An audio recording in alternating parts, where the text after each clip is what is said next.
Did you know that there is a Get Twyford walking map? For example, I'm currently making my way along the Ruscombe Church walk. It's a 4-mile walk that starts and ends, funnily enough, at Ruscombe Church.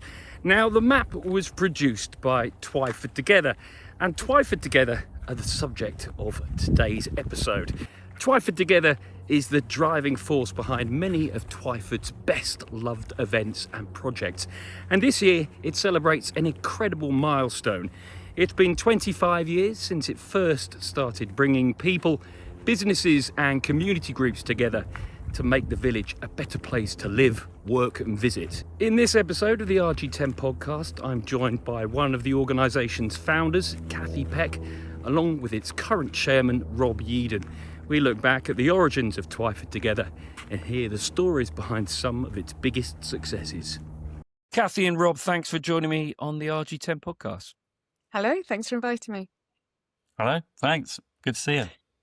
Kathy, first of all then, if you could take us back to 2001, how did all of this start? Yeah, so this started as the catchily named Twyford Village Centre Management Initiative, TVCMI.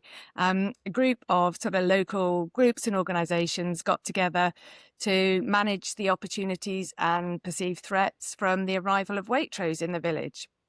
They did a really good job of sort of getting local groups together. They started the Christmas Street Fayre and supported plans for a skate park and a ball court and got CCTV cameras in the village centre. So did a lot of really good work. However, by about 2008, Waitrose was an established presence and the world hadn't ended. It was all still okay. And so they needed sort of a new purpose and a bit of a revamp. So Josephine Blythe, Christian Wrigley and myself took over from Norman Raybones, Cedric Gilson, Vern Magnuson, Bob Turner. People might know those names, are all stalwarts of the village. And Jeff Pilgrim did stay on. Jeff Pilgrim was brilliant in terms of setting up the Christmas Fayre and keeping that going. And yeah, we rebranded and became Twyford Village Partnership. And from then we sort of looked at community events and things that we could do to bring the community together. We started working on a village plan, village design statement and parish plan, and did big consultations, which involved doing some action group meetings at the Duke of Wellington pub, where we happened to bump into Gordon Storey. And as they say, the rest is history. Gordon stepped up and just, developed the business for him and made it what it is today. You mentioned there Waitrose at the beginning. When you realised that the threat of Waitrose was fading away, did you feel the mission changing and the whole thing evolve? Yes, very much. I mean, Waitrose was still involved. Duncan Edwards, who was the manager at the time, let us use their staff training room for our meetings, and was still very involved. I know. And really sort of helped with contributions and things like that. So, it's funny how things turned out, but certainly I think with the community projects like the skate park, the ball courts, the library. I mean, that one's been going on for a while, but that was one of the things we were looking at as well. And these working groups had quite a broad remit in terms of community and transport and travel and facilities, amenities. So it was a really interesting time to be involved. Throw over to you now, Rob, as chairman of Twyford Together. Moving on to today then, what's the role of Twyford Together today? How have things developed? Well, I think it's always been, I think we treat it as a sort of community hub, really. It's where sort of the businesses and community groups, churches and sports clubs can get together and come up with some ideas. There's been lots of fantastic ideas. It's not just about holding the events, although, those are what I think probably what are seen as being what we do. But there's lots of stuff like we've done. We started Twyford in Bloom and handed that over to the council after a few years. Got the defibrillators in.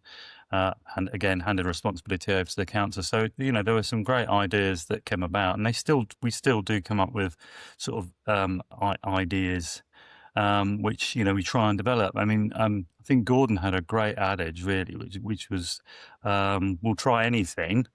And if it doesn't work, we just won't do it again. And sometimes you have to persist. And you have to try things for a few years so people get the idea that they're there. I think the fun run's a good example of that. It took a few years for it to take off, but we've been holding it over 10 years now, and it's very successful. How much work goes on in the background behind the scenes, Rob? When there's an event coming up, it feels a little bit, we might look like swans to the outside, but we're pedaling like mad underwater. The biggest issue, I guess, that we would have is just trying to get as much support and help from other people. And the biggest help comes with people's time, to be honest. You can more or less always find a sponsor for something if you need a bit of cash. It's people that are prepared to give up their time. So you do need people that are willing to be involved and want to be involved. And they are fantastic events and fantastic fun when you're putting them together and holding them. So I'd love more people to be involved. It'd be fantastic. Yeah, business-wise, that's obviously like a massive part of it. Over the past 25 years, I'm sure you can't put a figure on it, but how much difference do you think it's made to the businesses of Twyford being involved in Twyford Together, and I guess having their assistance as well? I set up a business in Twyford in 2008, 2009, and was visited shortly after by Gordon Storey, asking me to be involved with Twyford Village Partnership, which is not surprising to Cathy at all, I imagine. No. He was a hard man to say no to. Impossible. I think what that did was it got me, although I was in, just outside the village, it got me to go down and look, talk to the other business owners. I may not have done that without being involved. So I think that's one. It brought the community and the businesses closer together. We could all have a chat. We all had the same issues, be it footfall or when's the phone going to ring and all of those sorts of things. So, you got other people to talk to, which you may not have done without having the group around you. So I think that really has helped, and the community meetings, the business community meetings were good, and we don't hold them as often as we used to. But Gordon used to love doing those on a Monday night. Well, it does as well, and it's not just the businesses, the local charities and community groups as well have also benefited. That there's a solid core of charities that are regular recipients of some grants and funding from events that are run by Twyford Together. So that is been a lifeline for some of the local charities. Just moving on then, Rob, over the next few years, what would you like Twyford Together to achieve, come the 30th anniversary? Cool, that's a good question. Hopefully it's still going. And we, COVID was difficult. So, I imagine we will try, we'll look to be continuing the events that we're currently doing and maybe adding one or two to that. I think one of the main, we had a business meeting not too long ago where many of the businesses were talking about the big issues in Twyford, which are primarily parking and footfall and stuff like that. I thought you said the biggest shoes in Twyford, but you said the big issues in Twyford. They may have been. I may have got there a little late. There's an idea for you. There we go. Biggest shoes to fill. Yes. No, we were talking about footfall, and we were talking about and parking and trying to talk to the council about it, with them being there at the same time as the businesses. And it's what we can do there. I think a lot of the things that we will try and do is just to make small improvements, because we're not, there's no huge bucket of funds anywhere. A lot of the money that comes in is sponsorship by generous local businesses, but they can only do so much. And so we can apply for grants, we get them sometimes, and we try and make improvements. So we've just had the umbrellas go up.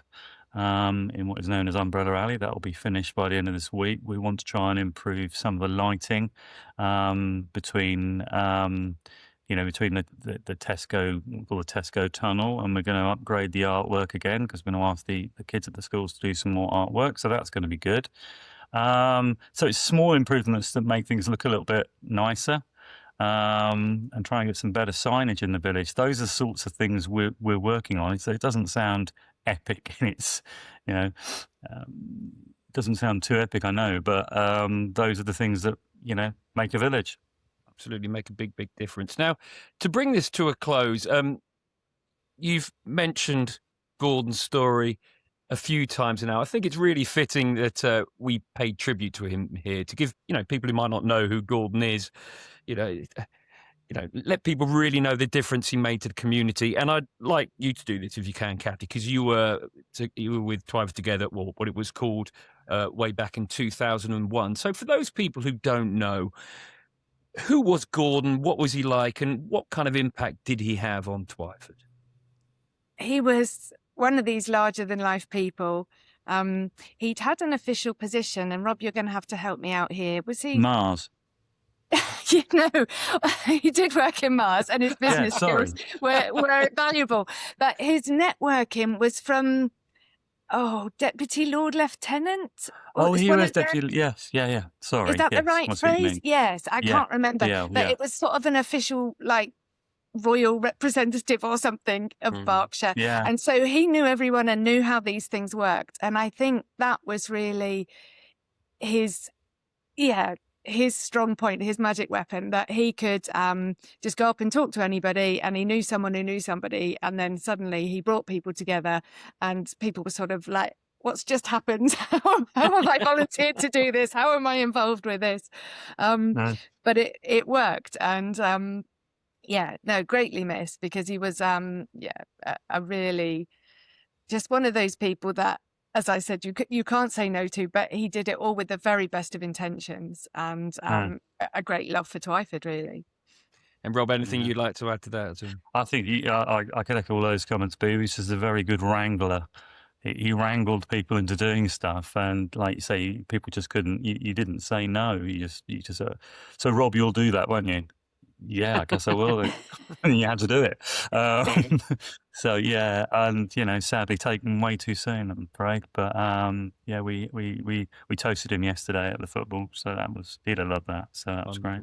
And I'm sure he'd be very proud of Twyford Together, and then it's reached 25 years of age. So Kathy and Rob, thank you so much for your time. Thank you very much. Thank you. 25 years is a remarkable achievement, and as you've heard today, Twyford Together has never really been about one event or one project. It's about people giving up their time, bringing ideas to life, and making our community that little bit better for everyone. Our thanks to Kathy for sharing the story of how it began, and also to Rob for looking ahead to what comes next.